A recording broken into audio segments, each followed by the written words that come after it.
ನಮಸ್ಕಾರ. ನಾವು ಈಗ ಧರಣಿ ಸತ್ಯಾಗ್ರಹ ಕೂತಿದ್ದು 4ನೇ ದಿನಕ್ಕೆ ಬಂದಿದ್ದೇವೆ. ಈಗ ಈ ಧರಣಿ ಕೂತಿರೋದು ಯಾಕಪ್ಪ ಅಂತಂದ್ರೆ ನಾವು ಇಲ್ಲಿ ಮನಗೊಳಸಿ ವಿಜಯಪುರದಲ್ಲಿ ಮನಗೊಳಸಿ ಬಡಾವಣೆಯಲ್ಲಿ ಅಂಬೇಡ್ಕರ್ ಭವನ ಕಟ್ಟೋ ಸಲುವಾಗಿ ನಾವು ಧರಣಿ ಹಮ್ಮಿಕೊಂಡಿದ್ದೇವೆ. ಇಲ್ಲಿ ನಾವು ಇಲ್ಲಿ ಧರಣಿ ಕೂತಲ್ಲಿ 4ನೇ ದಿನ ಆಯಿತು.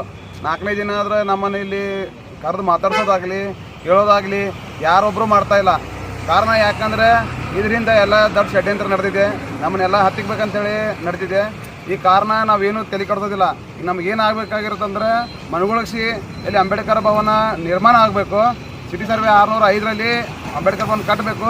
ಹಾಗೂ ಅಲ್ಲಿ ಇರುವಂಥ ಎಲ್ಲ ದಲಿತರಿಗೆ ಅದು ಅಂಬೇಡ್ಕರ್ ಭವನ ಕಟ್ಟೋದ್ರ ಮುಖಾಂತರ ನಮಗೆ ನ್ಯಾಯ ದೊರಕಿಸಿ ಕೊಡಬೇಕು. ಮತ್ತು ಇದರಿಂದ ನಮ್ಗೆ ಯಾರಿಗೆ ಅನ್ಯಾಯ ಆಗಲಿ ಏನೇ ಆಗಲಿ ಇದಕ್ಕೆಲ್ಲ ಜವಾಬ್ದಾರು ಜಿಲ್ಲಾಡಳಿತ ಹಾಗೂ ರಾಜ್ಯ ಸರ್ಕಾರ ಹೊಣೆ ಹೊರಬೇಕಾಗುತ್ತೆ.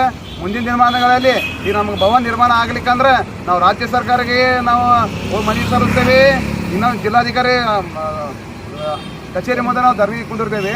ಮತ್ತು ನಮ್ಮ ಸಂಬಂಧಪಟ್ಟ ದಾಖಲೆಗಳು ಎಲ್ಲದೂ ಮಾತ್ರ ನಮ್ದು ಏನು ಭವನ ಕಟ್ಟಬೇಕಲ್ಲ ಎಲ್ಲ ನಿರ್ಮಾಣದ ನಮ್ಮ ಕಾಗದಪತ್ರ ಮಾತ್ರ ಅದಾವ. ನಾವು ಯಾವುದಕ್ಕೂ ಹೆದರೋದಿಲ್ಲ, ಯಾರಿಗೂ ಬಗ್ಗೋದಿಲ್ಲ.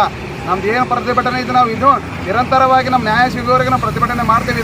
ಈಗಾಗಲೇ ನಾವು ಸ್ಥಳದಲ್ಲಿ ಅಲ್ಲಿ ಏನು ನಮ್ಮ ಜನ ತಿರುಗ್ತಾ ಅವ್ರ ಮ್ಯಾಗ ಹಲ್ಲೆ ಮಾಡೋದಾಗಲಿ ಅವ್ರ ಮ್ಯಾಗ ಹೆದರ್ಸೋದಾಗಲಿ ಬೆದರ್ಸೋದಾಗಲಿ ನಡೆದೈತಿ. ಈ ಹೆದರ್ಸೋದು ಏನೇ ಆಗಿದ್ರು ಇದಕ್ಕೆಲ್ಲ ಜವಾಬ್ದಾರಿ ಜಿಲ್ಲಾಡಳಿತ ಹೊರಬೇಕಾಗುತ್ತೆ. ಯಾಕಂದರೆ ಎಲ್ಲ ಸಣ್ಣ ಮಕ್ಕಳು ಇರ್ತಾರೆ, ಹೆಣ್ಮಕ್ಳು ಇರ್ತಾರೆ, ಸಣ್ಣ ಹುಡುಗರು ಇರ್ತಾವೆ. ರಾತ್ರಿಯಲ್ಲಿ ಲೈಟ್ ತೆಗಿಯೋದು ತಮ್ಮ ಮನ್ಸಿಗೆ ಬಂದಂಗೆ ಮಾಡ್ತಾರೆ. ದಯಮಾಡಿ ನಿಮ್ಮ ಮಾಧ್ಯಮ ಮುಖಾಂತರ ನಾವು ಕೇಳ್ಕೊಳ್ತೇವೆ. ನಮಗೆ ಸೂಕ್ತವಾದ ಭದ್ರತೆ ಒದಗಿಸಬೇಕು. ನಮಗೆ ಸಂಬಂಧಪಟ್ಟ ಇಲಾಖೆಗಳು ಬಂದು ಇದಕ್ಕೆ ನ್ಯಾಯ ಒದಗಿಸಿ ಕೊಡ್ಬೇಕಂತ ತಮ್ಮಲ್ಲಿ ಕೇಳ್ಕೊತೇವೆ ಸರ್. ನಾವು ನಮ್ಮ ಹೆಸರು ಬಸವಕುಮಾರ್ ಕಾಂಬ್ಳೆ ಅಂತ ಸರ್. ಅಲ್ಲಿ ನಿವಾಸಿ ಇದೆ ಸರ್ ನಾವು.